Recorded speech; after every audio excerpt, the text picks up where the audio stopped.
Hi, today I am going to show you how to knit.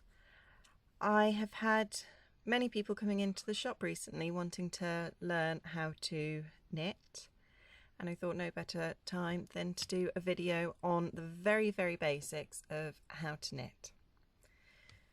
You're going to need yarn and needles. I highly recommend using something that doesn't split. So this yarn is actually singles, so it won't split. It's slightly felted as well. And that's just so that when you're knitting, it won't start coming undone. It's 100% wool, so it slides nice and easily, or you could use something like mercerized cotton, that will be nice as well. I recommend using Knit Pro Symphonies. I love these. These are wooden, but they are so smooth.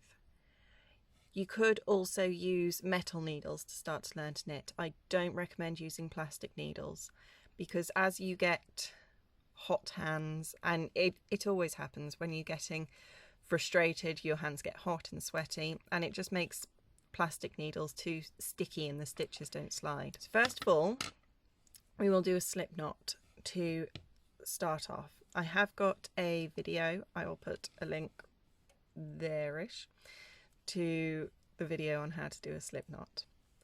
I do recommend, if you've got someone who you know can knit, get them to cast on for you first, and you can just start perfecting the rhythm and how to do the knit stitch.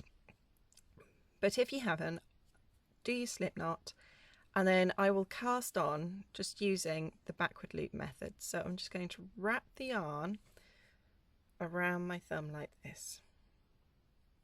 So it goes from the front around to the back. Then I'm going to pop that loop onto my needle and pull it. That's all I'm going to do. So it's just wrapping the yarn around my thumb and popping it on the needle. This is a nice simple way to cast on. So we've got a few stitches here, and now we're going to work our first row. To work the knit stitch, I like using a silly kiddie rhyme for it, but it just gets it in my head. So we take our working needle in our right hand. This has got no stitches on at the moment, but we're going to transfer all these stitches across.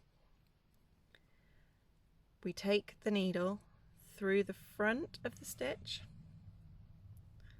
Don't know if it's going to focus. Through the front to the back. So through the front door, and now with the yarn, we're going around that back needle. So from the back and in between those two needles. So we went through the front door, with our yarn we went around the back. This is the tricky bit. Once you've got the yarn in between those needles, I keep hold of my yarn just to keep some tension in it, and then you're just going to pop that right hand needle through there. So you've gone from here, you're taking it through the stitch that you had on your left hand needle and still have on your left hand needle, and you should just have this one loop. So through the front door, around the back, so this step is out through the window, and then off jumps Jack. So you're just going to slip that one off. So it's through the front door, around the back, out through the window,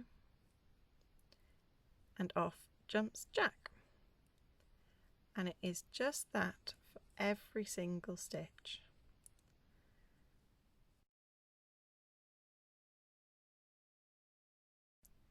Notice that when I am working my stitches, I'm kind of holding them on the needle an awful lot with this index finger on my left hand, just so that they don't slip off the end of the needle.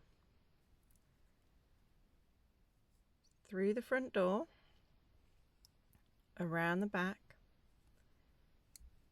out through the window, and off jumps Jack. I highly recommend just doing the knit stitch, knit a little scarf for a teddy bear, before moving on to the purl stitch. We've worked all our stitches. And now all you do is turn your needle around so your working yarn is here, and then you can start knitting again.